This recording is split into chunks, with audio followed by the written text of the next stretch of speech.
Live stream coverage of the 2023 Mount Marathon race is brought to you by Hillcorp, Alaska. Hillcorp is proud to support Mount Marathon and mountain runners from across our great state. Additional support provided by Solomon, IBEW Local 1547, and GCI.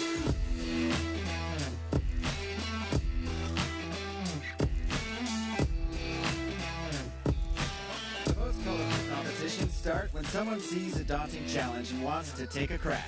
Egged on by a naysaying bystander who is willing to put their beer money on the line to watch them suffer.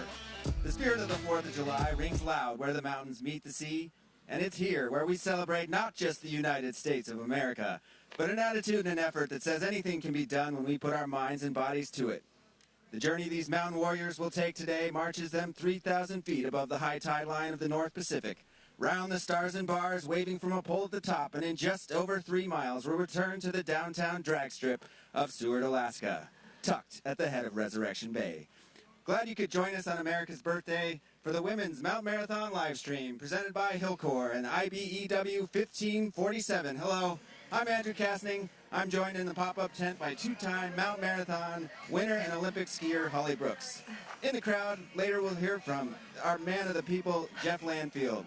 The hardest 5K in the world is upon us. We are just about 10 minutes away from another Sunday edition of Alaska's biggest mountain running race. Holly, you've been on some big stages in the world. We got a little rain coming down. You know what it's like to be on the start line here. Can you talk us through what these conditions are going to bring to these runners today? There has been a lot of anticipation about the weather. It just cannot seem to make up its mind. This has been the coldest summer in Alaska since 2008. I believe that was a headline in the newspaper just yesterday. And it just started nuking rain. It was raining all night. It finally subsided for the junior race, and it just came back with a vengeance. So the trail is going to be slippery. Times are going to be a little bit slower. We saw in the junior race this morning, Kobe Marvin was poised, I think, with his fitness to break Bill Spencer's 50-year-old record, but he was 2 minutes off it, I think just based on the conditions. Yeah, it was super greasy. I got up on the hill to watch the junior race, and it was so slippery. So I had a feeling that Kobe Marvin was not going to take down Bill Spencer's 50-year-old record today. It didn't happen. Still an impressive race by him. He took the win in just over 30 minutes over Vebjorn Flagstad. And in third place in the junior men was Blake Hanley. Over for the junior girls, we had Tanya Boonstra take the win over last year's winner, Rose Conway. Another exciting race in the girls there. And now we're getting ready for the women's race. So let's look at some of maybe the top folks we might see at the top of the results for the women's race. Holly, who do you like in this one? You know, the women kick off just 6 minutes from now, and really the headliner is definitely Christy Marvin. 42 years old, mother of Kobe Marvin, mother to 3. She has competed the last 9 years and has finished on the podium every single time. Her consistency and her experience on the mountain is really, really impressive. Probably one of her biggest competitors is 43-year-old Meg Inakuma. So last year was her rookie year. She made a couple mistakes, including a turn down 3rd Avenue instead of 4th, and I'm pretty sure she is not going to make that mistake again. Yeah, you always learn something, I think, in your first mistakes in Mount Marathon, and she is definitely a strong climber. We'll see what kind of moves she wants to put on the downhill. I know it's slippery, so whether or not people really get Sendy on this downhill remains to be seen. We're going to have to watch and find out. Some of the other women's favorites, we have Claire Rhodes, who was 21st in the 42-kilometer trail world championships. That was recently, I think in June, in Innsbruck, Austria. She's kind of a dark horse, I think, and we'll look for her to be up in the top. She's very fit right now. Claire Rhodes, just 25 years of age. She's been 5th twice. But I think we have reason to believe she has taken a big jump in her fitness level, in her experience level, just for confidence to be named to a world championship team and representing USA abroad is huge. So also, in addition to Claire Rhodes, we have Sophie Wright. She was 10th last year. You know, she could really mix it up. And then, of course, we have Denali Foldiger-Strabel, who has been She's been second before. She grew up in Seward. This has been her backyard. She also holds the downhill record in a smoking 11 minutes, 27 seconds. I feel like she is someone who is comfortable in slippery conditions. With these conditions, you just don't know what's gonna happen. It could really change things. And right now, we are looking at the start line. So there's a lot of anticipation here. People are kind of taking some strides off the start.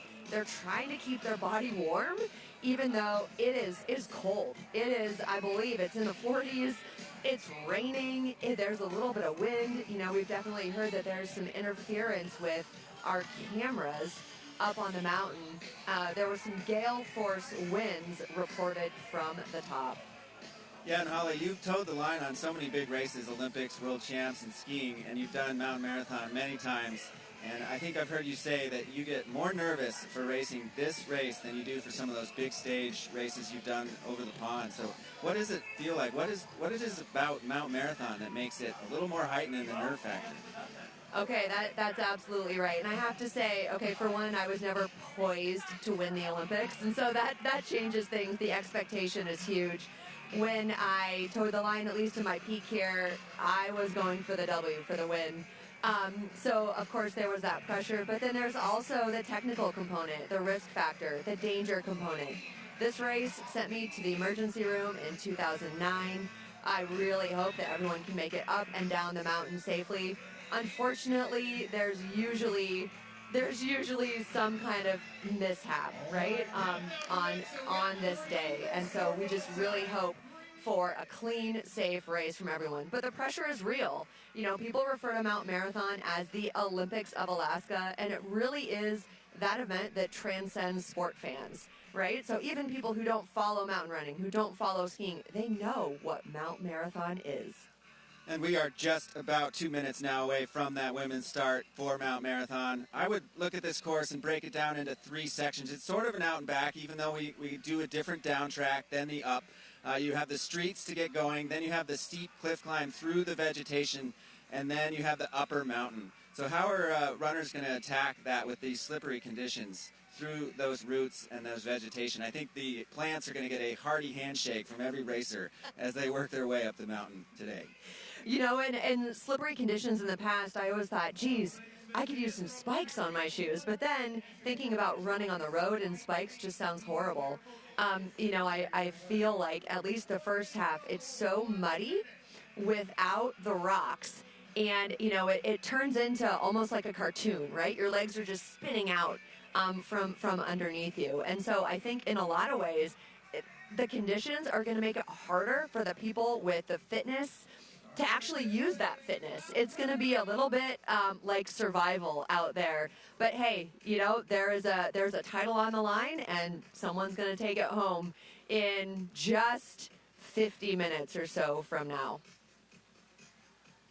And I think we are under a minute now to the start of the 95th running of the women's Mount Marathon. I think they started in 1963, so they haven't gotten a crack at this 95 times. But for 95 years, we have run this race up and down, which started as a bar bet. I alluded in the intro. A couple bar freaks think they could run up and down this mountain in under an hour, and one guy was willing to put his beer money on the line. Well, now we get to see these strong women can do the same. Okay, the women are taking their positions. They have their hands on their watches. I'm looking at Christy Marvin on the left in the neon green, and they're off. They're off. To me, it looks like a fairly tame pace off the line. You know, sometimes you have women who have experience on the track, and they take off like crazy. This pace to me looks a little bit conservative. I think people know that maybe this is not the year to go for a PR, a personal record, and it's going to be tactical. You know, people are kind of maybe going to be looking around, seeing what other people are doing. That was wave 1. We see wave 2 getting into position. I believe the waves are spread apart by 2 minutes. Our top bib number in the women's race is bib 3. That would be Christy Marvin. Last year, Allie McLaughlin from Colorado Springs came up and took the win and also set the record. Hannah LaFleur was second in that race, and then Christy Marvin third. So without Hannah LaFleur, who was expecting her first child, and Allie McLaughlin, who did not make the trip, that puts Christy Marvin and Meg Anokma as our third and fourth bib wearers headed up the course. So right now, those Wave 1 women, they're sussing it out. They're seeing who's taking it out hot. And you turn the corner onto Jefferson Street, you approach the mountain, and here's the thing about Mount Marathon. You get to pick your own route. When you get to the base of the mountain, there are a couple of choices. People talk about the routes, which is more this hand over hand, using your arms route, and then there's also going up the cliffs. So there's this kind of crazy moment where you're in this pack of women with competitors and you don't know who's going which way, right? So the competitors separate based on personal preference, and then they often come back together, and you don't really know who is going to be leading at that moment. And there's got to be several different strategies you're going to take. You know, racing to your strengths. You know, do you win it on the street? Do you try and conserve something so your legs are there for the downhill? Like, what do you think the strategies are that go into this course today?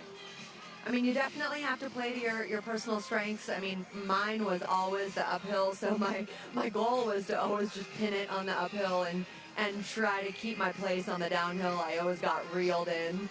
You know, you see someone like Christy Marvin, who is pretty even. I would say her strong suit is the downhill, and so she could, maybe she won't be the first one to the top, but she knows that she has a history of pulling people in on the downhill. Meg Anokma, you know, she, I think, is going to be the stronger climber, you know, based on maybe the one time that they've raced each other this year, which was all the way back in March at the Crazy Lazy Race. And here we have heat number 2, the next group of women. These are kind of seeded based on times last year. It is possible, of course, for the women in Wave 2 to, you know, surpass and actually kind of make up time and start passing the back end of Wave 1. Would there be any advantage to trying to win the streets here, get out in front of some of these women before you hit the routes or the cliffs? There definitely is a strategy to get out fast, as long as you don't go anaerobic. What happens is people go hard on the road, and then it turns into a little bit of a backlog, right, when you get to the routes or the cliffs. And if you get stuck behind a lot of people that are going way slower than you, it is really difficult to pass. And I think today, that fact is going to be even more so. I think there's a risk where if you lose that handhold or foothold, you could slide 10, 15 feet down into either the next competitor that's going to stop you or the next tree, rock, or bush. Unfortunately, I am picturing a little bit of human bowling out there, which sounds gnarly, but like I said, it's that cartoon kind of roadrunner legs, right?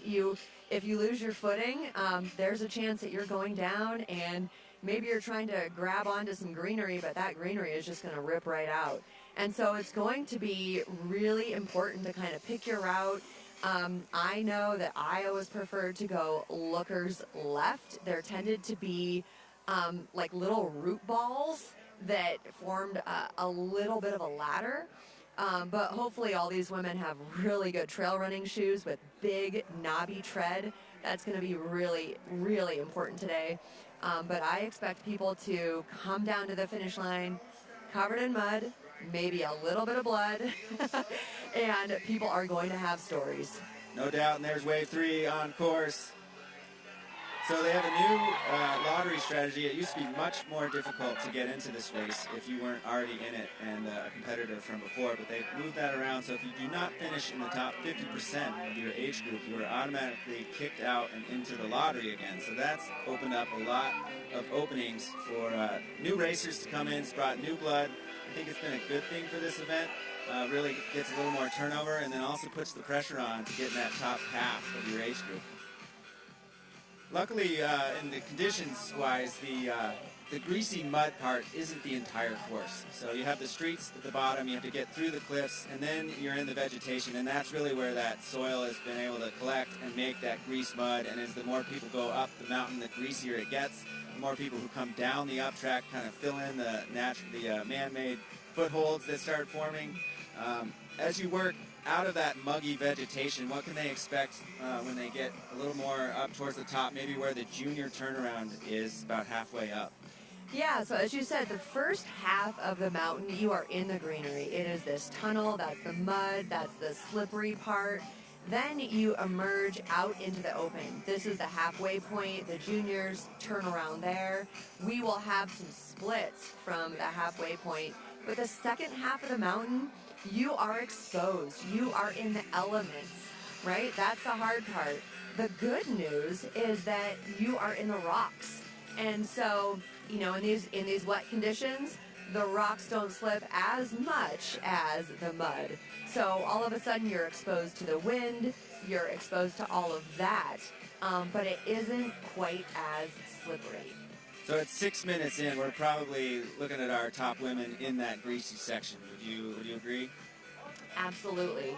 You know, some of the mid-mountain times from last year, Allie Mack, who, you know, is world-class, who holds the women's record in 47:09. Last year, she got to the mid-mountain in 18 minutes and 42 seconds.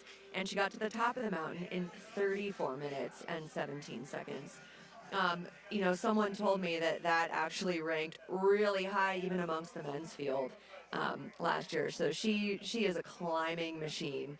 Like we said, we do not expect to see very fast times today, just based on the conditions. And here we are, we're looking at the back or the tail end of wave 3, and there you can see the emergency room, ironically located right on the Mount Marathon course. And there is a look at the top. So that is the turnaround point. You see there the pinnacle where the American flag is waving and greeting them. The racers will be so happy when they make it to that point, but of course it's not over until you're safely down the mountain. I'm glad that we can actually even see the summit from here. You know, woke up this morning to the rain once again, but the entire second half of the mountain was covered in clouds. And I thought, oh no, we're not going to be able to even see the top. So I'm happy to at least see the summit from this perspective. There is the halfway point right there. So this is what we're talking about when women come out of the greenery. This is mid-mountain and then into the rocks. Now, normally on a year where the conditions are a little bit more inviting, there would be way more people here. Usually there are people in costume, people giving out drinks. And then here, what you're seeing is you are seeing a shot from the drone. On the left, you see that little snake-like looking thing. That's the up trail. On the far right, you see that patch of snow and that shale. That is the down trail. And then you can kind of see the base of the cliff. So this is a really nice perspective of what this course entails.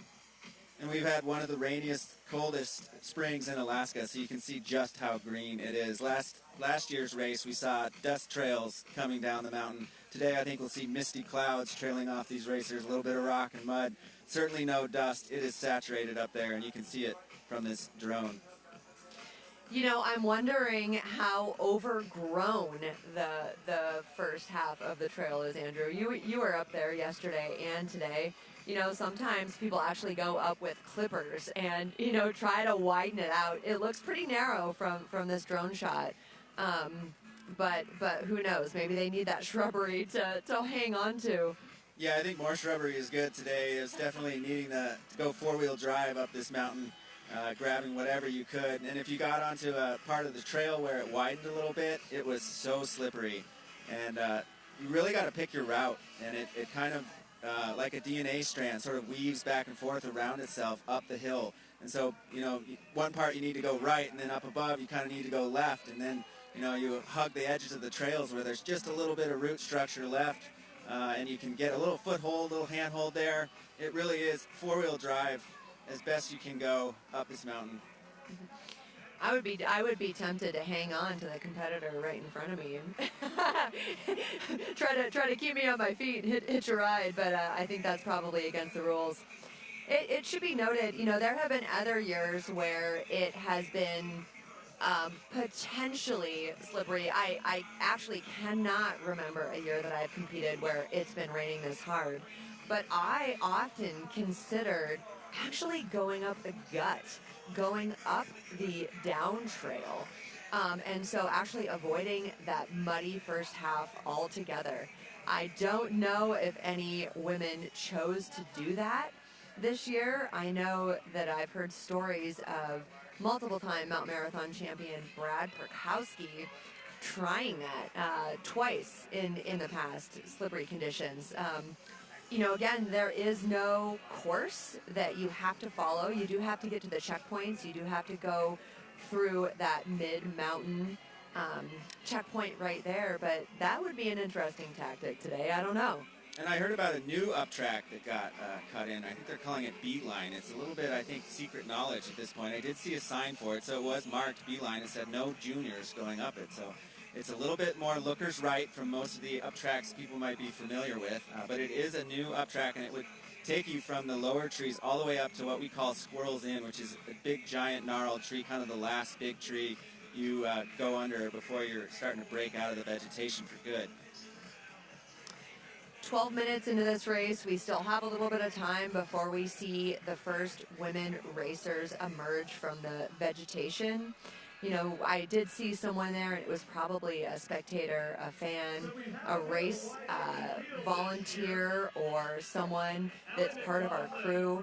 I really have a lot of sympathy for the people out there who are volunteering and filming today, because they're out there in this weather and they are not necessarily getting to move around very much. I'm hoping people aren't getting hypothermic up there. It is gnarly. And if you are not out there exerting yourself, I think that there's a chance you're going to get really cold. I'm hoping these women are staying warm. They are working so hard.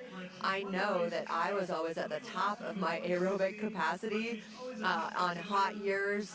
You are just sweating. This year, you know, you are working hard. You're trying to stay warm. We definitely saw most of the women in t-shirts and shorts, and so that really is kind of the strategy. We're maybe seeing some racers in the middle of that up track. It's really hard to tell from here. Again, Christy Marvin was in a neon green tank top, and ironically, it's almost like camo in this vegetation out here. Yeah, that's right. I did see it's jumping a little bit on the frame, but there are some runners making their way up that skinny little vegetative track there. So I think we are seeing some of our race leaders. We're really excited to see who it is. You know, of course, we have our favorites or our front runners, but I think conditions like this really make it possible for a dark horse to come out. So maybe they don't have the resume that some of these women do, but they excel in these kinds of conditions, and you just never know what's going to happen. That's right. Everybody's got to deal with the weather and how you respond to it. I think it kind of levels the playing field a bit with how slippery it is. So it doesn't necessarily mean someone's just going to run away with it, because you really can't run away today. It's too slippery. So lots of history with this race. Of course, Andrew mentioned the first race. It started as a bar bet in 1915, and the women didn't start until later. You know that women haven't always had the same access to sport and competition as the men have, but the women have been at it for a long time. You know, in the past, there have been women who have had long winning streaks. We had Carmen Young from winning in 1984 or 86, 1987, 1988.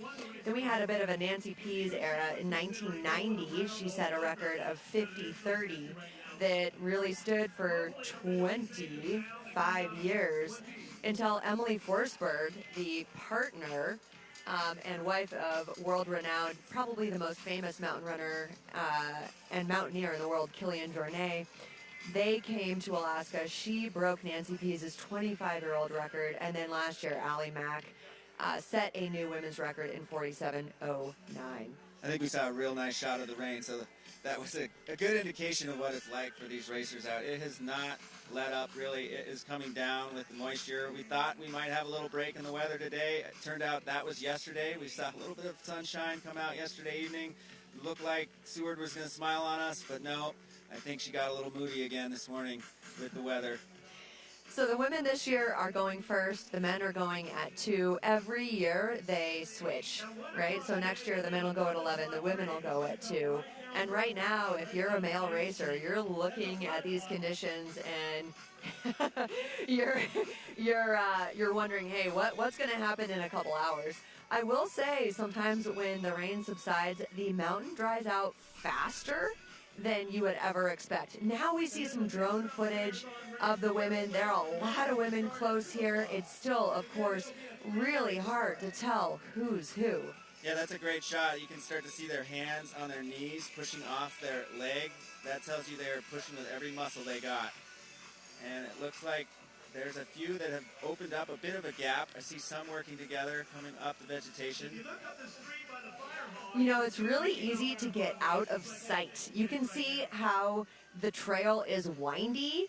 And, you know, that was always my goal. If I was right with someone, I would rest when I was with them. I would put on a big surge, try to get out of sight. That's a mental thing, right? And then once I was out of sight, I would rest, try to like regain my breath a little bit, and then kind of move on. So this, you can really kind of make some gaps, and it's really, really a mental game here. But you can see women using their hands. They look like they are just literally climbing. I mean, you cannot tell how steep this is, right, from the drone shot. It looks flat from here, but I can assure you it is not.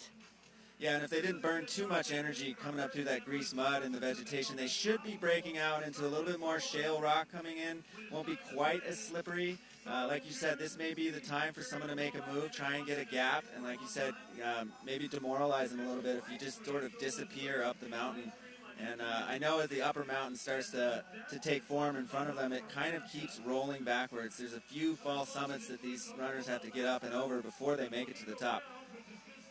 You know, I will say once you get past that mid-mountain out into the rock, you can see people, but it is really deceiving because you can see someone right above you, but it might even be a minute, right? And so it's really challenging. But what we see here is we see a close race. I count 6 women all close together. This could be really, really exciting. And you know, I had a conversation with Christy Marvin the other day, and she kind of thought that it was going to be a tight race. I think you're right. You said it earlier. This mud has the ability to level the playing field, and so I think at this point it still is anybody's race, and it's because it is so slippery. So here we are. The drone is kind of switching position. You can see that they still have a ways to go to that halfway point. Although there's one of the openings here at the beginning. I wish I knew who that was. It's not Christy Marvin. It is not Meg. So it could be Claire. It could be, you know, one of the other contenders. You know, other people that are going to be in the mix, Sana Malin. I was actually her ski coach back in the day. She is tough as nails. She didn't race last year, but 2 years ago she was 7th. She is in residency right now. She's an anesthesiologist. Also up there, we have Noelle Spencer. So one of the daughters of the infamous Bill Spencer. So she could be up there in the mix. We have Sarah Conrad from Minneapolis, Minnesota. We have Sophie Wright as well. So I wish I could tell you who that is right now. Whoever it is moving very well. She looks in control, I would say, on her pace, and moving up that mountain pretty smoothly. But I do see some runners in front of that one. So now they are approaching that junior turnaround. We may have a chance to get some live timing from that mid-mountain split. We have it up. We'll see if it starts populating, and we will definitely relay that information as we get it. There are a lot of spectators on the mountain, so it definitely gets confusing which ones are watching and which ones are the mountain warriors. It'll be great to get those splits mid-mountain. We can see what kind of pace they're on. That'll tell us a little bit about how slippery it actually is. You can see a lot of those people are spectators. And actually, in the opening there, it looks like those are racers to me. And so maybe the camera was on the person who was not the front runner. To me, that looks like that could be Meg, potentially followed closely by Christy. Yeah, I saw Meg in a darker top at the start, so I think that is possibly Meg. I don't want to sell it for sure yet, but that is who we expected. We expected a battle of the 40-year-olds, Meg Inokuma and Christy Marvin. Meg is so strong on the up. If Christy can hang with her on the up, she should crush it on the down enough to take the win. That, of course, is all assuming that's who we're looking at here at the top of the screen. They are now approaching that junior turnaround. There's a post that the young warriors turned around this morning. These warriors get to fly right on by.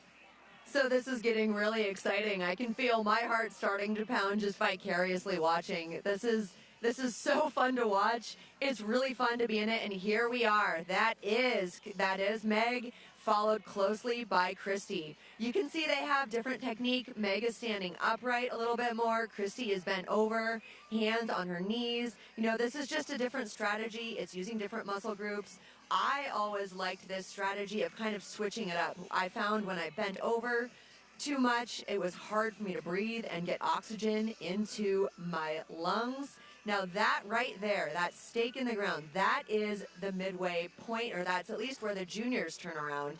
So there we are, the two front runners. This is exactly the race that we expected. You can see Christy down using her hands. When you can use your hands, it actually gives your legs a little bit of a break. And interestingly, we're not that far off of last year's mid-mountain up time. So I'm looking at Hannah LaFleur in 22:07. She finished second, and that's about what she hit that halfway point. So really didn't slow him down too much in that greasy mud. I'm surprised to see that. Yeah, of course, Allie Mack came through at 18:42, but that was record pace. So last year, Christy Marvin was 21:40 to this point, and Meg was 21:44. So last year, they were only separated by 4 seconds. This year, it was maybe 1 or 2. And I'd say that Christy Marvin has at least a foot height advantage over Meg Inokuma. So we'll see. We might have seen that playing out in their technique. Christy might need to bend over a little more to get her hands down to her knees to push off up. That to me looked like Claire Rhodes. It was a little hard to tell without a more clear picture or a bib number, but that looked like Claire. That was kind of what we expected. 25 years of age, and I talked to her yesterday at the high school at the auction, and she said that it was really inspiring to have people like Christy and Meg out there setting the pace. Okay, now we're seeing 4th place position. I think that might be Noelle Spencer, but it's really hard to tell. We are actually not getting our mid-mountain splits, which is a bit of a bummer. But you can see the conditions. The conditions are really challenging. So I just pulled it up. So we have Meg Inokuma leading Christy Marvin. And Denali Strabel is in 3rd right now. So Denali is roughly 39 seconds off of Meg and Christy. So great race for her. Claire Rhodes in 4th. She is 28 seconds behind Denali. So a little bit of a gap maybe opening up. Great race for Denali. Great race for Claire. Sophie's right in there. Julianne Dickerson, the only other competitor, Anchorage athlete wearing bib 21. She's in 6th. I have 6 people now through that mid-mountain checkpoint. The camera missed Denali, so she's so sneaky. She just snuck through. It's great to see these women going head-to-head, and I have to mention Meg, Christy, and Denali are all from Palmer, Alaska. So Palmer represent, like, that's amazing. They all have mountains in their backyards. Yeah, right now it's a Palmer podium sweep where to finish right now. Looking a little more down the line, Amy DeSwinich comes through in 7th, Taylor Deal in 8th, Kala Mouse in 9th, Viviana Mina in 10th. That's your top 10 through the mid-mountain checkpoint. Mina was 24:50, so almost exactly 3 minutes off the lead of Meg and Christy. This is turning into a great race. I love how close it is, but again, anything can happen, especially on a day like this. But on a day where you just don't really know what kind of downhill people have in them. You know, sometimes it depends on how hard you have to go on the uphill. If you really put it out there on the uphill, once you round that flag and get to the downhill, it is hard to have a good downhill on unsteady legs, not to mention a little dangerous. Yeah, and I'd imagine if I were in Meg's shoes right now, knowing that I'm a strong climber and knowing that Christy is such a good descender, I would think that if it's going to happen for me to win this race, you got to start making your move on this upper mountain. You got to try and win that up and give yourself enough of a gap so you don't have to try and kill yourself getting down the mountain. So we'll see if that strategy unfolds for Meg and Okama. It's no easy task to drop Christy Marvin on an uphill. She is such a good mountain racer. She's showing it again here, sitting right in second, looking comfortable. And if I'm Christy, I'm thinking, I'm just going to try to stay with Meg. You know, I don't really think that there is any reason for her to break off or ahead. I think if I was a betting person, I would bet that she would be the superior one on the downhill. Also, Christy has road speed. You know, I'm not sure if Meg has that road speed. Christy was a 4-time state champion in cross country, a really, really good track runner as well. So I have been chased down by Christy Marvin on the road, and it is a scary thing. So Christy has that in her back pocket. It's also very, very exciting that Denali is right in there and close. You know, Denali has been runner-up once, I think back in 2016 when she set that downhill record, so do not count her out. No, I think she's running a very inspired race. She has a lot of reason to be in that headspace right now. She is doing great. She's such a good descender that I wouldn't count her out for the win yet. She's at the midway mark, really 39 seconds. She can make that up on the downhill if she has the kind of descent she did in the past. Now, of course, with this rain and wet, it's such a mental decision of whether how fast you want to go down this mountain. So it'll be, for both Meg and Denali, I think, real big decisions how fast they want to go to try and keep Christy at bay on the descent. So we just saw a picture of the Seward Harbor right before this, but you can see the flags blowing in the wind. You can see the vegetation. It's gnarly out there, but like you said, Andrew, earlier, I am pleasantly surprised with how the times are coming in. You know, there could be an effect on the times just based on how windy the second half of the mountain is. It looks like the wind is kind of coming at their left side. So at least from this vantage point, it doesn't look like a headwind, which would slow them down even more. Yeah, I think it's a southerly wind heading up to the head of Resurrection Bay, like coming straight up Prince William Sound and smacking these competitors right across the side of the face. It's going to get windier and windier as they go up, and we heard from the timers that there was gale force winds. I think they had a little bit of equipment trouble for a moment there just because it is so windy. Things are blowing away off the top of the mountain. Again, thanks to our volunteers and safety staff who have to be up there all day making sure our competitors are safe. I also want to give a big shout out to Hillcorp Alaska. They are our presenting sponsor for this live feed coverage. All of you sitting at home enjoying this race from your cozy, comfy couch. Big thanks to Hillcorp and the IBEW Local 1 or 1547, 1547. Big shout out to those sponsors for sponsoring this live feed. Yeah, we wouldn't have it without them, and I can attest to you, it is still cold. I had to just put a jacket on here in our pop-up tent booth. It is not warming up, and it is certainly no warmer up on the mountain in that wind. So here we are. We have an aerial shot of the top half of the mountain. I can see Meg is still right ahead of Christy. Christy is maybe 3 or 4 seconds behind. This is still very much a race, and as long as they're in the same order, you know, maybe that's Denali and Claire starting to climb together, right? So, you know, there is kind of power in having someone right there, having someone to chase or being chased by someone. I will tell you, the second half of this mountain it can be mentally challenging, and at the top, there are a bunch of false summits, right? So, I mean, of course, a lot of these top competitors, they know pretty much exactly where they are on the course, but it just feels like it keeps going. It keeps going and it keeps going. And I imagine that notion will be there strong today with the limited visibility. We got the mist, we got the rain and the wind. Just kind of get to the point where you're like, get me to the top. Absolutely. You know, this is definitely entering the pain cave. And, you know, I actually, I feel like Courtney Dauwalter, one of the most famous trail runners in the world, I almost feel like she's coined that term.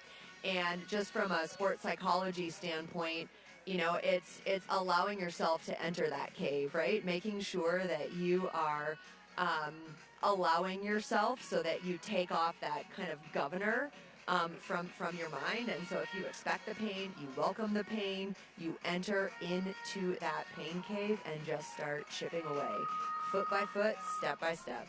And I think that's what Meg was trying to do. We saw just a tiny gap there over Christy. And so I think she is trying to grind away, get as much gap as she can. Christy was working hard to hang on in that little gap, and certainly 3 runners behind them that could crack those top 2, Sophie Wright, Claire Rhodes, and Ollie Strabel. They're all in there. We'll get another time check when they do hit that top turnaround point. From there, it's real fast back down to the ocean. So this is a really cool viewpoint here right now. You can see just a big line of women, of competitors going up. What's really cool and what I've experienced in more recent years is going on the up track. Sometimes you can get a vantage. If you look on the far right of your screen, that is the down track. And so sometimes for people going up, you can look over, and as Andrew said earlier, sometimes you see this cloud of dust, right? And you know, oh, there's the leader, right? Or there's the podiums. Who's in first? Who's winning, right? And you can kind of look over and see people. But this is a super cool, you know, vantage point. We're getting this from drone footage. And here we are getting a little bit of insight into the summit. They have not rounded. They haven't come up to that yet. We're at 32 minutes into it. Last year, record pace was 34:17. That was Allie Mack. And so we don't expect the women here for a bit longer. But here you can see the Seward Harbor. That's downtown. You know, this is a pretty epic shot. It goes to show you what it's like up there. And wow, I'm sending some warmth and love to those volunteers, those timers, and those spectators up on the top half of the mountain. Yeah, and that drone shot was so cool. It really showed how daunting that top section is. It just kind of goes on and on. It looks like something out of a movie set, you know, a Tolkien book or Princess Bride, or I don't know, Cliffs of Despair hanging above you in the mist. You got to get up and over, and it just keeps going. 3,000 feet above sea level. What a feat to make it to the top in this amount of time. The original bar bet was that you could do it in under an hour, and according to that legend, that person did it in hour 2. So for these women to just crush that continually, so awesome to watch. Really inspiring, and every one of these competitors throughout the field on this climb are fighting their own battles. They're fighting the people around you. Mad props, mad respect to anybody who crosses this line, no matter how much blood, grit, or tears it takes to get there. They're all champions to have done it. I think it's so cool to watch them. Absolutely. And I will say the camaraderie, you know, on the mountain with the women that you're climbing with, there is, you know, this togetherness in the suffering, right? And, you know, really my favorite part of this race is the finish line, when everyone is just covered in dirt. You're telling those stories, right? People are getting sprayed off with the hose. You know, even, I don't know, even the hose will be out today, right? Because these women will be covered in mud. But there is a huge sense of camaraderie. There's a huge sense of we did this together. Yeah, it's all about embracing the suck on a time like today. I think you kind of embrace the suck every time you do this race, but with these added sideways rain elements, it's really, really getting into the grittiness of it all here today. It doesn't get more Alaskan than this, right? This is a tough race. This is a technical race. It is raw, right? And then we have the conditions. You can see the women here. They're almost like little footsteps. You see how it looks like stairs or a ladder going up the mountain. A lot of these women are taking the same line. As we've said before, it's kind of DIY, right? Do it your own way. So take your own line. You know, sometimes there are places where you hike more. There are a couple rollovers where you actually get into kind of class 4 rock climbing where you're using your arms. So we're at 35 minutes. Allie Mack would have rounded the rock by now. Last year, Christy Marvin came to the top at 40:14.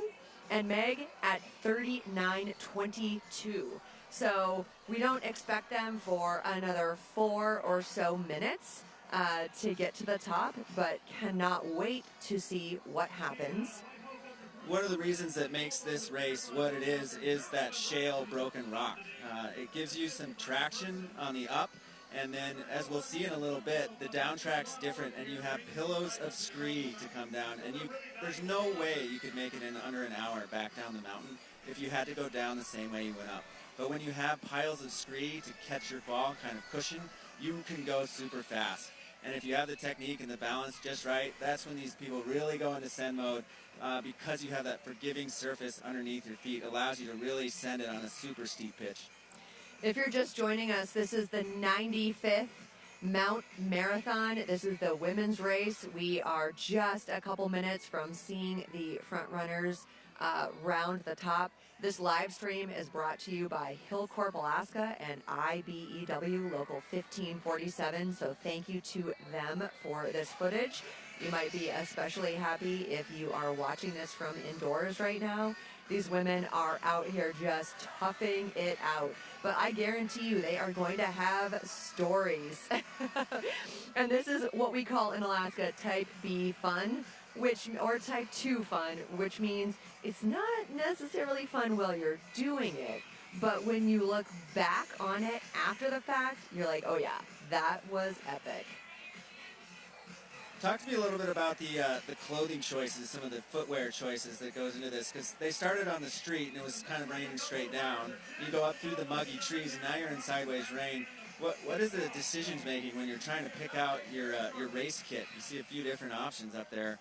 You know, I think we see most people in shorts and t-shirts, and here's the deal. I mean, if you're wearing more clothing, to me, it's just more clothing to get wet. And wet clothes are heavy, they bog you down. You know, there's something very exposed about marathon, irregardless of the conditions. And so, you know, people often wear gloves. Gardening gloves are the gloves of choice. You know, when you're bending down, especially on the descent, you know, you might save your hands from getting sliced open. You know, they're all going to have trail shoes. Some have tape around the top of their shoes or gaiters, because what happens is these little rocks get in your shoes, in your socks. I never taped. There we go. We see Meg coming up to the top, but we also see Christy. So this looks like, you know, maybe the separation similar to what they had last year. You know, Meg was a bit ahead of Christy last year. You know, maybe 50 or so seconds. It looks like it might be a pretty similar split. And right now, I am wondering what Meg is thinking. Yeah, up through the mist come Meg and Marvin. Here they go. Meg's got a little bit of a lead, but I saw Marvin breaking into a jog when Meg was not. So here she is at the top. She's starting to see it. She can sense it. Now she knows, how much do I send on the down? That's the decision right now. This is the last pitch. We got a follow cam with a GoPro. That's awesome to see. This is your race leaders. Lower legs. There we go, up to the top. There we go, cresting the top. This is a big moment. This is, there's the flag. You go around the rock. She's getting cheered on by some very hardy spectators and volunteers. This is a moment. I almost felt like I had to take a couple of deep breaths here, and then things are about to get real, right? The uphill, there's time to suffer, there's time to send it. What kind of pace are we looking at? So she is 10 seconds faster than last year. I don't believe That's it. With incredible. That slippery surface that she just had to go up. She is 10 seconds faster. So last year 39:22 to make it to the top. This year 39:02. Impressive. So we're going to see how far back Christy Marvin is. This is going to be a really exciting race. We're hoping that Denali will be right there. Maybe Claire. We're getting some updated splits. There is Christy. You know, even though it's pixelated, you can see her green tank top rounding the corner. Right now, Christy has this race face look, and she just gets focused. This is her jam. She just dropped off the side. I almost feel like when you come off this part of the mountain, it's almost like you're taking this dive. Absolute laser look on Marvin's face as she goes over and down into the down descent.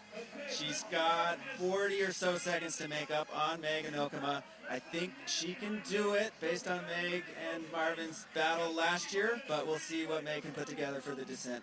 You know, last year Meg was a rookie, right? And so I think she got a taste of what Mount Marathon feels like, the excitement, the glory, and I would not be surprised if she has not put some time into some downhill training, right? Some people say it's hard to train for this thing, for the downhill, but it actually is possible. It just takes a lot out of your legs to do so.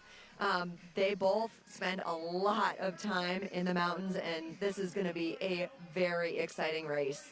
I will say it could be a close race. I know that Christy and I have battled, I think it was, oh gosh, I should know this, 2014 or 2015, came down to a 2-second separation at the end, and I have to say, I did get her that year. Oh, wow. Yes.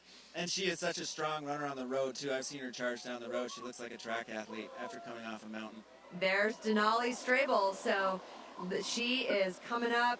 I believe that is her. It's a pixelated picture. I'm just thankful to have it. We should get that split and that confirmation here. Like we said, do not count Denali out. This is the woman who holds the record on the downhill. And still no ability to refresh and get the top times. We will keep checking for the women. But yeah, I think that was Denali in third. You know, and so if you imagine, you know, these women just went 3,000 feet up a steep mountain, and they will come down in, you know, it could be less than 12 minutes. It is insane to just think about how fast they get from the top of that mountain to the finish line here on Main Street, right across from the Yukon Bar. And as if on cue there, the rain came down a little harder on our pop-up tent. It is, I think, raining a bit harder now on these athletes as they descend the mountain. They're going to be wiping away dirt, dust, and tears from their eyes just to see where they're going.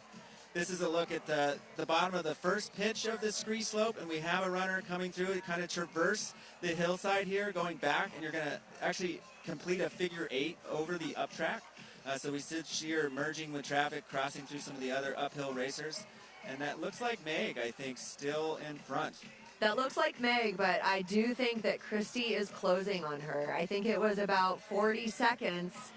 And it looks like they might even be taking some different lines. You can see there's a lower line and there's an upper line. It looks like Meg took the lower line. Christy is taking the upper line, I believe. And just like Andrew said, this is the crossover. So it's kind of awkward here. You know, right now you have to make sure that you don't run into anyone else. So here, Meg Inakuma, the race leader, is needling herself through the people still going up. So this is turning into a very exciting race. She's at the crossover trail now. She is going to start down the shale. There she is. That's someone with a camera behind her. That is not Christy Marvin, even though it's the green. Here comes Meg. Right now, she is running for the win. This is so exciting. I see her. She is moving fast. I can tell she wants it. Even through the jumpiness, she is sending it down this mountain. And you're right, she did take a little different route than Christy. She's over halfway on the descent now, so entering what they call the gut. At the bottom of the gut, there is still a snow plug. It's mostly covered in rocks right now, but it's still really tricky. With the cold temperatures, I don't think that top snow surface is going to soften.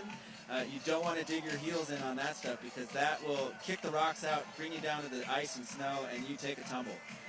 So on the descent, it really comes down to how comfortable are you being out of control. I know from experience, if you get too stiff, if you lean back too much and really like dig in your heels, you really slow down. It really takes the comfort to lean forward, take these huge, big leaps to go fast on the descent. I cannot wait to see. There we have a shot of Christy Marvin. I believe that's her green top. As you can see, it really is the same color as the foliage around her. Yeah, and I think they call it entering the flow state. So it's really finding that flow state, being loose, letting your body carry itself down the downhill, but having quick and agile enough feet that they find the places where your foot can go without rocks kicking out. You maintain your balance only barely until the next step, and repeat for 3,000 feet down to the ocean. So right now we can actually see both women. Christy is closing on Meg. This is going to be really exciting. This right here is the entrance to the gut. There's a little bit of a snowfield, and then you can see the down track narrows. I talk about how this is like going down an active waterfall. Yeah, and they're going to enter this gut, and they have water to deal with. There's several 5 to 10 foot drops they got to negotiate going around. There's some have footholds around them, some don't. Some people choose to just send it off, land in, hope you can land on your feet. Legs are screaming right now. They've had to do all this slowing eccentric motion now, kind of pushing against gravity after having to, lift their bodies up it. Now they're pushing against it, going down. Legs will be screaming as they enter that waterfall gut. And then beyond that, it's cliffs and the streets. This race is going to happen really fast. You are not in the gut for that long. And then the women have to decide how they are going to come off the mountain. Are they going to come down the cliffs? Are they going to come down their own way? Like we said, it's a little bit of DIY. What is waiting for the race leader at the base of the cliff is a police car, right? So your goal is always, hey, get to the police car. The winner gets to follow the police car into town. We are going to kick it over to our friend Jeff Landfield for a really quick interview in the field. Here's Jeff. Thanks, Holly and Andrew. You guys are doing a great job. I'm here with Christy Marvin's sister-in-law and niece, Shannon and Aubrey. Hi. Hi. And Aubrey, you just did the juniors race, and you did pretty good, didn't you? Yeah. What place? Sixth. Sixth place. No big deal. Good job. Well, you guys are from Palmer. It seems like a lot of really great athletes coming out of Palmer. What's in the water? It's all those mountains out there. Now, have you been to the race, I imagine, before in the past? Oh, yeah. We always come to cheer on family. How about this rain? I mean, this is pretty intense, huh? It's pretty horrible. I think it made an impact on the trail. How was it going down there with all the rain and all the kind of wet conditions? The way up was just an absolute mess. It was slick. The way down was fun, though, because you could kind of just ride the mud all the way down the hill. But the way up, blah. Well, great job in sixth place. Really appreciate that, Aubrey and Shannon. Thanks again for talking to us, okay? All right, folks, we're at the finish line, and they're going to start coming down pretty soon. And I want to, give it to Holly and Andrew. Great commentary. We're doing a great job here. And I want to thank Hillcorp again, Alaska, and IBW Local 1547 for being our sponsors. And we'll go back to Holly and Andrew. Thanks, Jeff. And still no times on the descent. We saw Meg holding off Christy as she entered the gut. So much can change in that gut. We will see how they emerge in just a few minutes. Andrew, I'm getting goosebumps, and it's not just because I'm cold. It's because this is such an exciting race. I really think it's going to come down to the road. This is going to be crazy.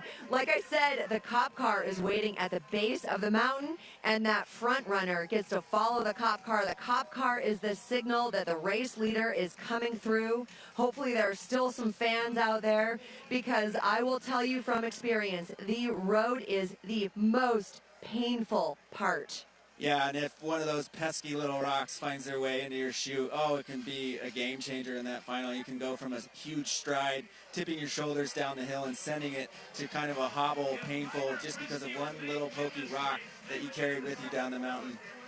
Okay, here we are. This is a shot of the road. You can see the emergency room up there, right through that little notch. That's where they're going to come from. We're waiting for the cop car. Is it going to be the black shirt of Meg? Is it going to be the green tank top of Christy? Or is it going to be the two of them with a full-on showdown? Or are we going to find Denali or Claire or one of the other competitors? So much can change in a short amount of time. This is very exciting.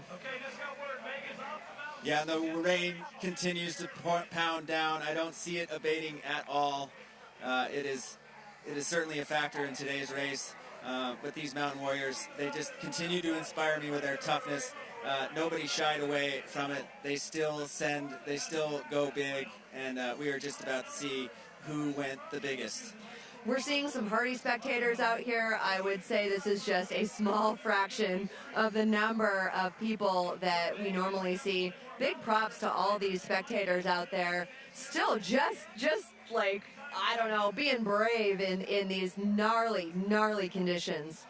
This is really exciting. Again, big thank you to Hillcorp and IBEW Local 1547 for this coverage. If you are at home watching this race on the couch, or maybe some of the men, you're waiting for your 2 p.m. race and you are watching the women, suffer and gut it out from the inside, out of the rain, taking a little rest. We just passed the 50-minute mark now, Holly. Last year, Christy and Meg both did it in 52 minutes, about 45 seconds. So we'll see how they match to that time. But as far as PR, I don't know if that's their PR, but I'm still amazed that they're able to match. Last year's time was so dusty and dry, not slippery at all, nothing like it is today. But here they are, battling their same times they had last year. And, you know, it's 50 degrees out.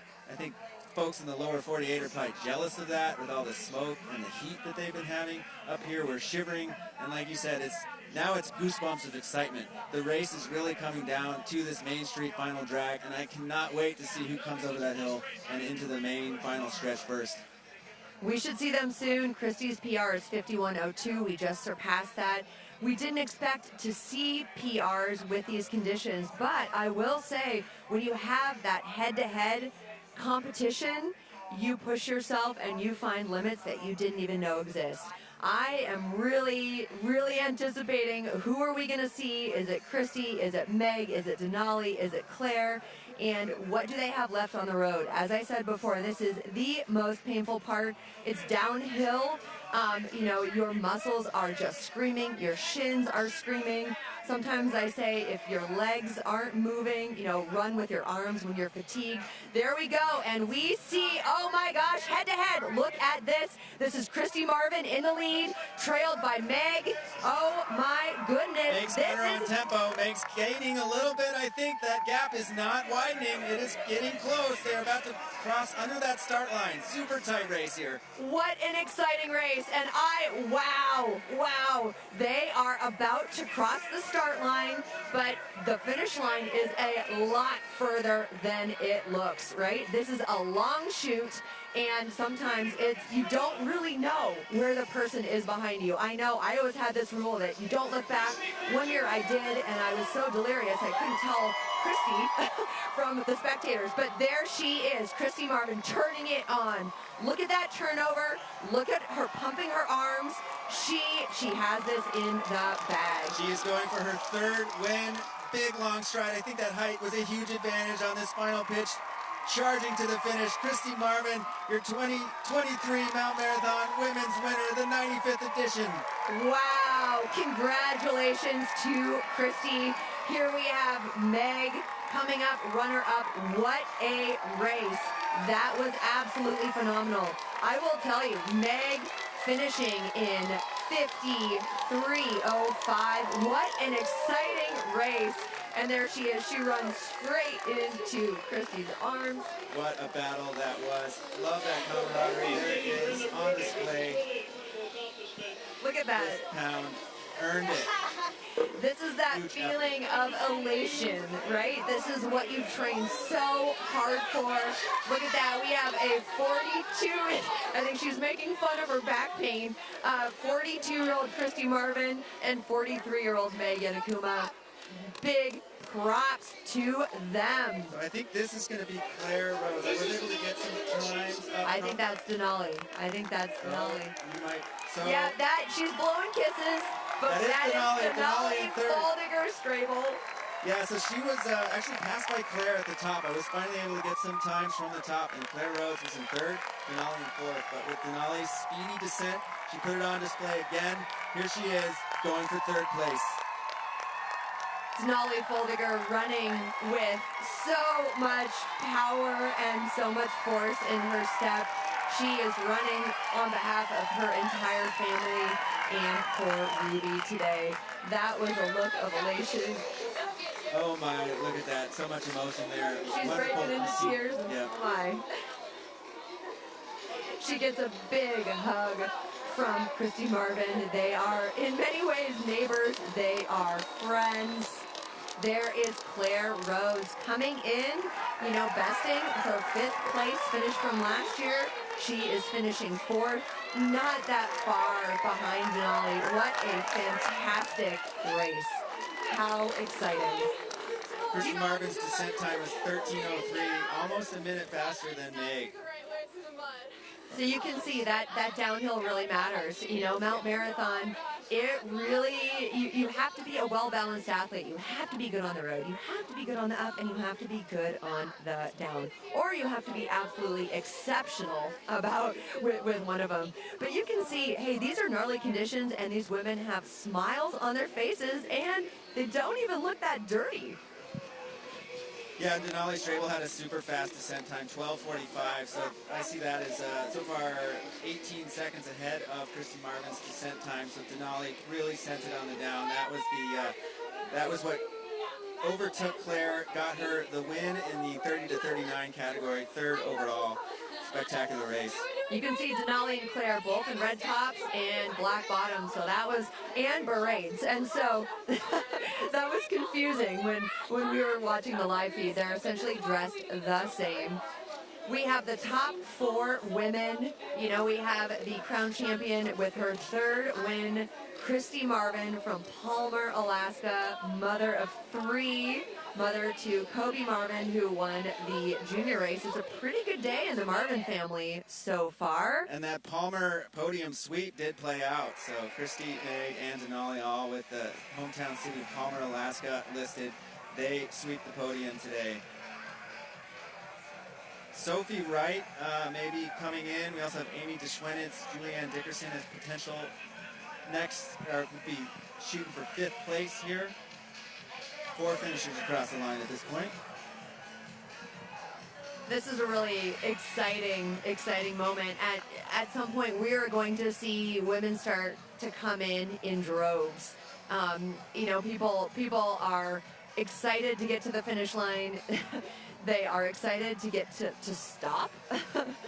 And to, you know, give congratulations to those around them.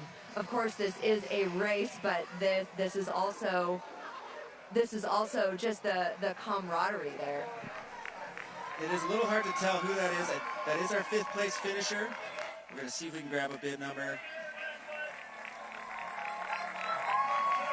I don't know that I would be able to pick Sophie Wright out of a lineup, but if she held her place from the top turnaround point, this would be Sophie Wright. This downhill stretch to the finish line goes forever. You can see that banner across, that was the start line. This is the finish line right here. It's much further. This is 5th place in 57:47. So 57:47 straight into the arms of the other competitors. This is the camaraderie that we have talked about so much. They're exchanging stories. And that was Sophie Wright out of Bellingham, Washington, your 5th place finisher. That was Sophie Wright. This, to me, just with my eyes, looks like Julianne Dickerson, but I could be wrong. This is someone covered in mud.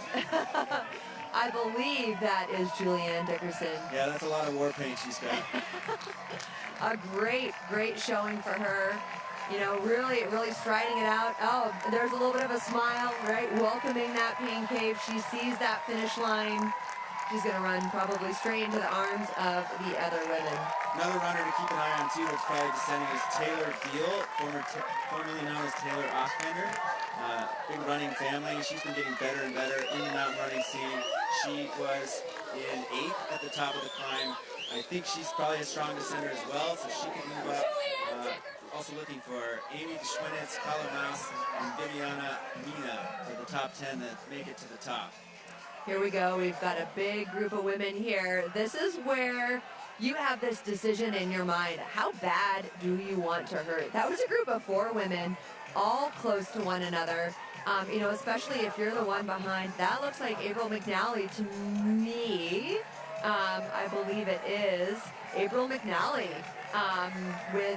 She is a great downhiller. And look at her. I don't think she's going to get caught. I believe that she is there's Annie Connolly right there with the patriotic shorts.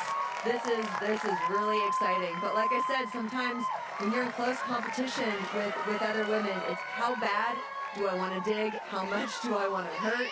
And what am I going to do to try to pick up a place or 2? The more you dig, though, the better that hug feels at the end. So absolutely. There's Annie Connolly running straight into Julianne's arms, April's arms. Look at the smiles on these women's faces. They are so happy. It is awesome. When you power through those kinds of conditions, I got to imagine the feeling of accomplishment is ever heightened, ever greater, and you see it on display here. This is finish line euphoria, straight up. You know, you have those endorphins pumping. There's Taylor Deal. And look, 3 in a row right here. I don't think anything's going to change. It doesn't look like anyone's turning on the extra gas, but there's Taylor Deal finishing right there. Great job for her. She's running today on behalf of Solomon. We have some more finishers here. That is Amy DeSchweinitz, one of them. It's a little hard to tell. So we have gotten to the hour mark. It's definitely one of those goals out there. Can I get to the finish line in under an hour? And we have a good handful of women who have done that today. So far, our top women, we have Christy Marvin in first, Meg Inakuma in second, Denali Strable rounding out the podium in third. That's a Palmer sweep. Claire Rhodes in fourth, Sophie Wright in fifth, Julianne Dickerson in sixth, April McNally in seventh, Annie Conley in eighth, Amy DeSchweinitz in ninth, and Taylor Deal in 10th. Those are your top 10 finishers for the 95th edition of Mount Marathon. There's Katie Hauser right there, another skier runner. That's right, Katie skis for Montana State Bobcats, also out of Palmer. Might list Bozeman, Montana as her hometown right now, but good to see these collegiate athletes coming back home. I don't think they would miss this race. It's so big for Alaskan culture to be up here. Star-studded Alaskan field. We usually have a couple out-of-town talents that come up, not so much in the women's race this year, but when they do, to try and tackle and take down an Alaskan who trains on this course, who knows the conditions, who revels in this kind of sideways rain environment. It's a very tall order. Alaskans tend to kick some butt up here in Seward, Alaska, compared to the lower 48 visitors. We're 1:02 into the race. We have lots of women to come in, cross the finish line. I am just vicariously living through this experience and loving all the smiles and all the hugs that we are seeing on the finish line here. Let's see if I can take you through a couple of the recent finishers. Katie Hauser, we mentioned, out of Palmer, Alaska. Viviana Mina coming across the line. Sana Mullen, Raya Berrigan. Those are some of the folks we'll expect to see soon. Kinsey Lone, I think I saw come across the line. She's right in there. Great race for her.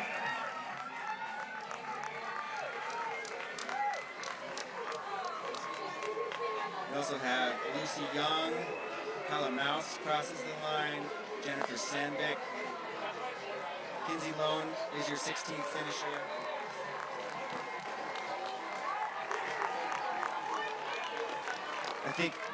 I think Holly Brooks is going to try and grab an interview, perhaps, from the finish. So we are going to look forward to that as we see a few more mountain runners charging into the finish. That look of almost there elation.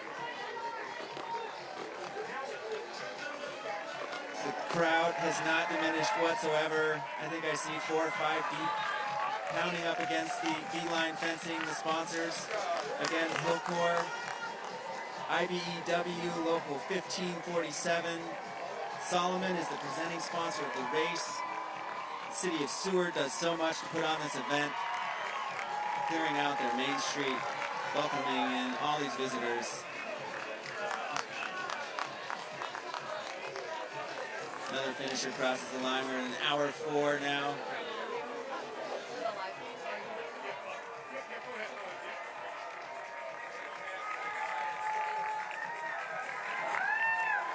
You see a lot of high, tight hairdos. Keep that wet hair off the neck. Helps with the running, the aerodynamics. Can you still see the That white banner up there you see at the top, that's the starting line. You cross under that, you have about a block to go to the finish. You can see some of these women's strengths does lie on the street. Big long strides, powerful running. Probably developed on the track at this point. So different from the rest of the course where it's just so steep you can't run. You get to the bottom and suddenly you're asked to run as fast as you can, biggest stride as you can.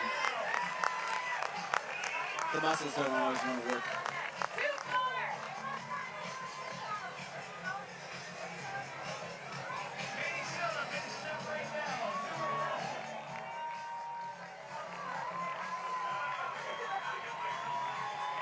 Okay, now we have Holly set up, my co-commentator Holly Brooks at the finish line with some of our top finishers. Holly? So here I am with 2023 Mountain Marathon champion Christy Marvin. Congratulations, Christy. That was an insanely exciting race. You had maybe Meg had maybe 40 or so seconds on you at the top. You closed it. You guys took different lines coming down the downhill. And I expected to see both of you on the road. What was going through your mind on the road, and what can you tell us about your race and the conditions? Well, I have to say, I've done this 10 years now, and the conditions were worse today than I have ever done them before. So it was definitely one of those days where you're just like, okay, God, all in your plan. And I just really tried to throw my heart and soul into it. I was thinking of Colossians 3:23, whatever you do it with all your heart as if unto the Lord. And so I was just trusting that he had a plan and it was in his hands, and I just had to keep my head to the grindstone and keep pushing. And, you know, I coach a lot of little girls and boys too, but one of the things I always tell them is to be excellent, and that I think that none of us are going to be disappointed at the end of the day if we've given it our best and just thrown our hearts into it. And that's what I tried to do today, and it all worked out in the end. I love how you told me the other day that your goal now, especially as you mature as a competitor, right, and a Mount Marathon champion, is to bring other women along with you. And we saw that camaraderie. You know, you and Meg were battling it out, but she came in second place. She ran straight into your arms. Can you talk to me a little bit just about the camaraderie out here and the finish line feels? Honestly, that's what I love most about Mount Marathon and the mountain racing culture in general, is that it's a family and community-oriented sport and event, and it's not about like taking the other person down and kicking them in the teeth. It's about like bringing others with you and bringing everyone up to their best level.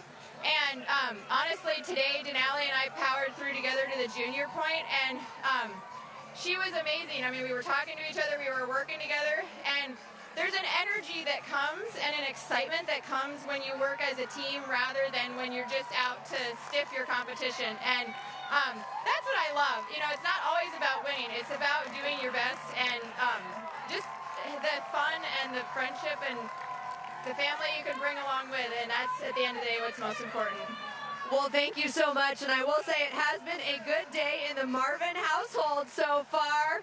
Your son, Kobe, taking the win in the junior race, and I will say Ben Marvin is coming up in the men's race at 2 o'clock. We'll see if he can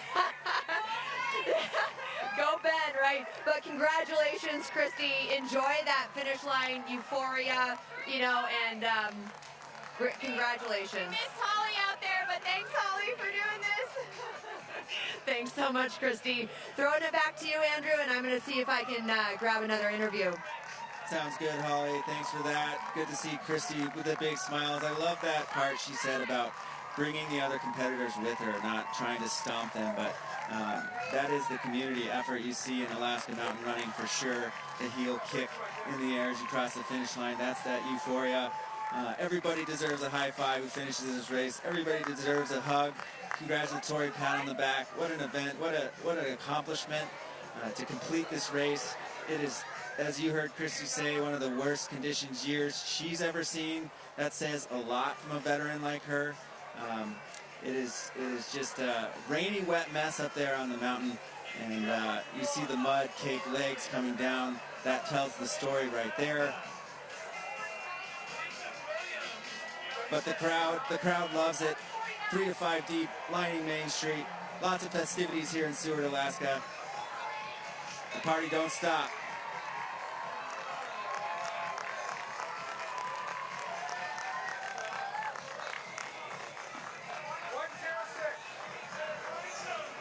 Looks like bib 107 crossing the line.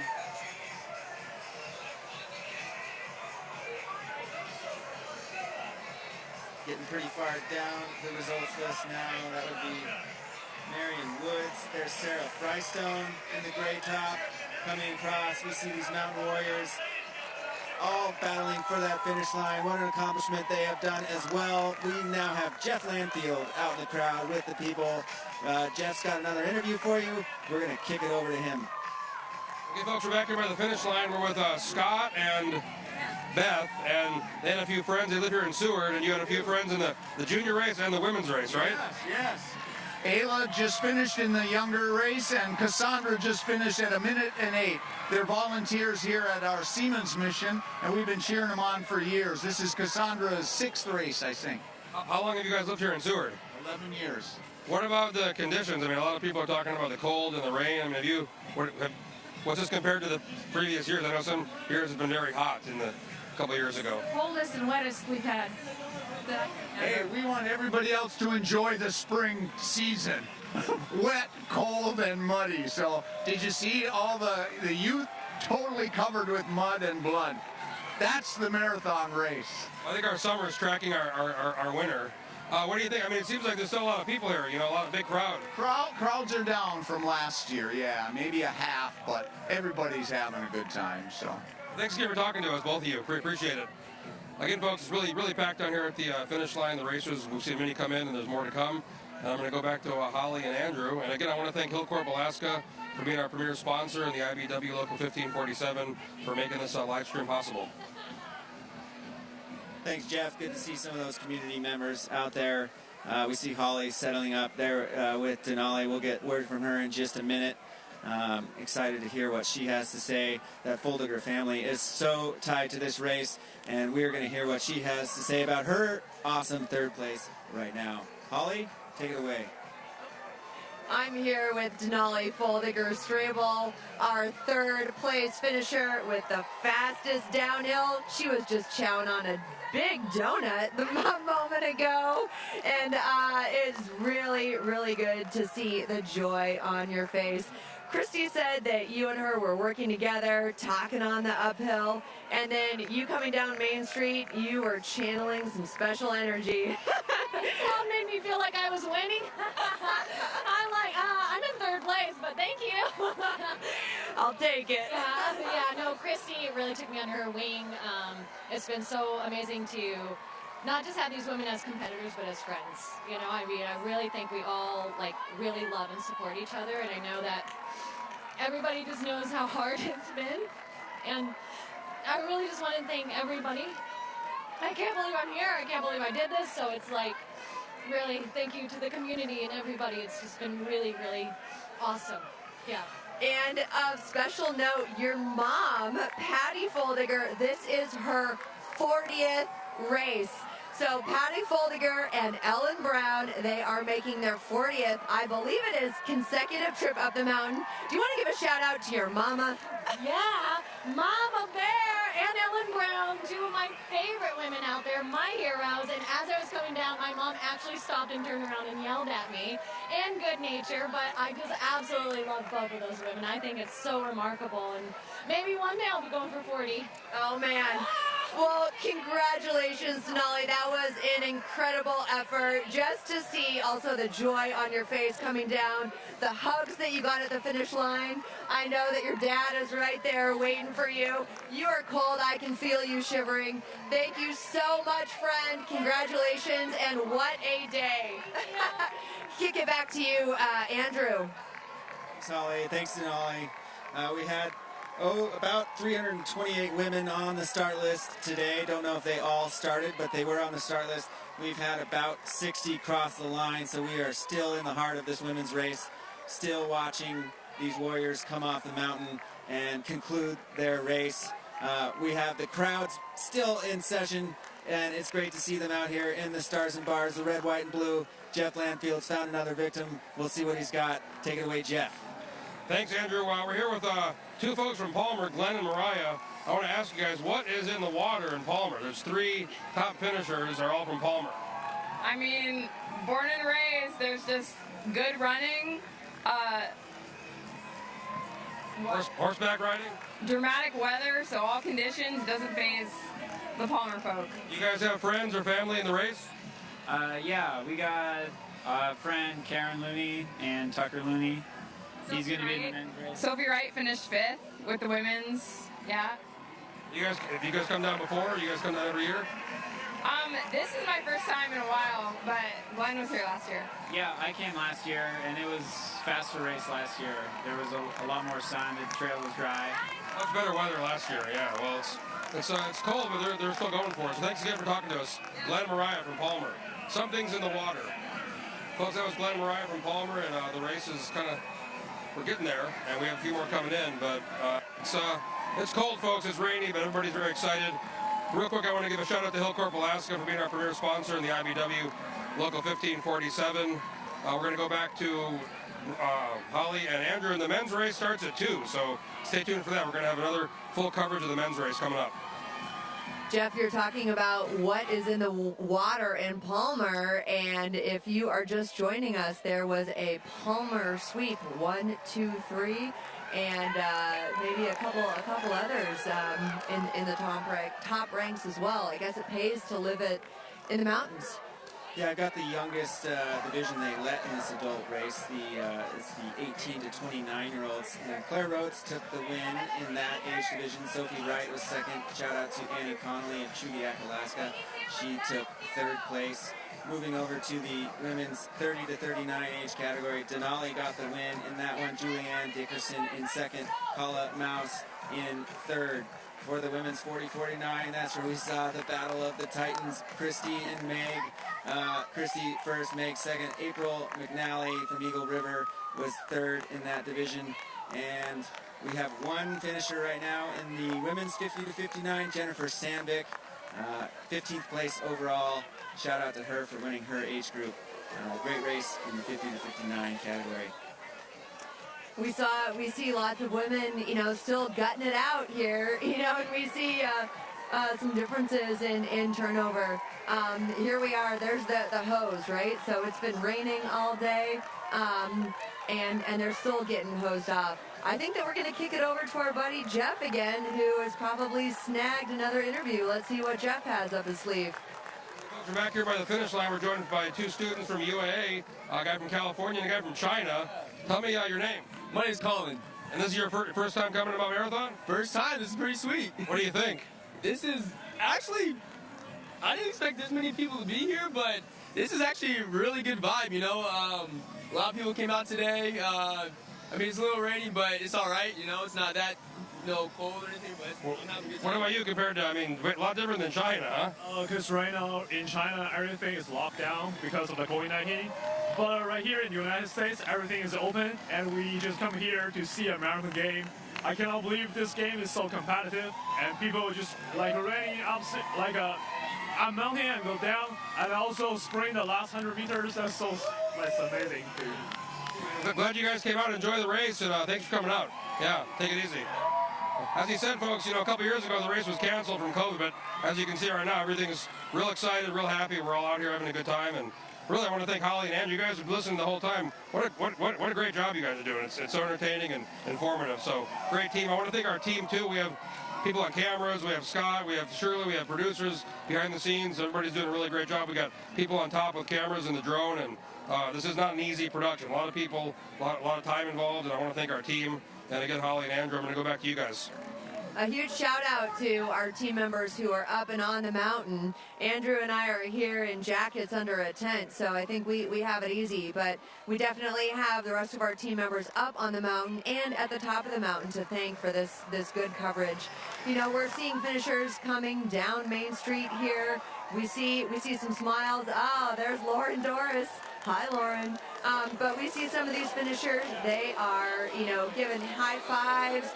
I saw someone earlier, kind of raising the roof, asking for some extra cheers from the crowd. This is, it's usually a really, really fun crowd. There's Christy Huppert. I can see her in her Alaska Sports Hall of Fame shirt. Shout out to her. I believe that's Elizabeth Cooper right behind her. These are all friends. Like Christy and Denali said, this is a big community. This is people supporting each other, and it is just an amazing group to be a part of. Yeah, and I think Lauren Doris, I think that was her first race in the senior division, if I'm not correct. I think she did the juniors last year. I know a lot of her family does it. We've mentioned that before. It's such a family event. I know her mom races, her sisters race. It's awesome to see that the inspiration spread through the familiar channels, and everybody wants to get in on the action.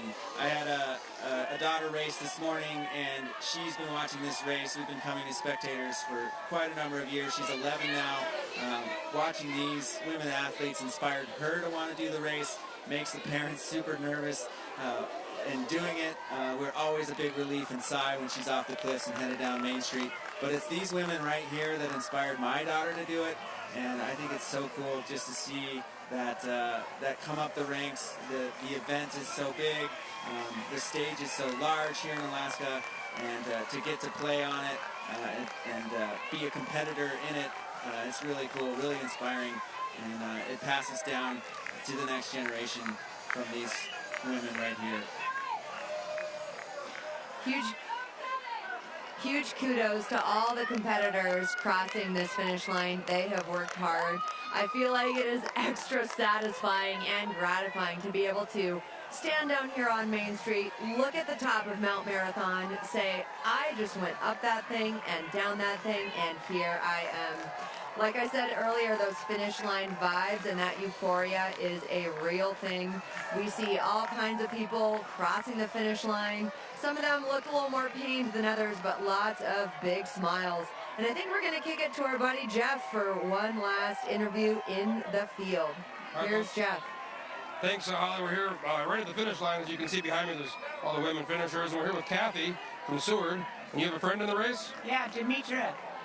How long have you been coming down here for watching the Mount Marathon race? Since '99. What do you think about the weather here today? I think the racers like it. That's all that matters.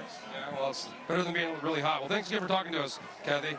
Folks, the race is coming to an end here for the women, but don't forget the men's race is 2 p.m. here, a couple hours, and we're going to be doing the same coverage with Holly and Andrew, the drones, the shots all over the mountain. So 2 o'clock, the men's race, we're going to be doing the same coverage.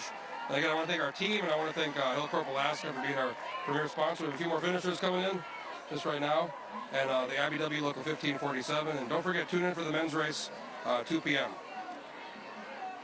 To our winners, Chrissy Marvin takes the victory in the 95th running 2023 edition. Meg Inokama in second, Denali Strabel third. That is your podium this year's women's race. As Jeff said, 2 o'clock, the men will get going. We're excited for that race. It may be a different link on your live stream. We hope you can click over. We're looking forward to that. Big stage for David Norris to try and take his 4th win out of 4 tries. And there's a bunch of people who are going to be fighting that see that doesn't happen. Thanks for watching. This has been Hillcorp and IBEW's Local 1547 broadcast of the 2023 Mount Marathon race, and we will see you for the men.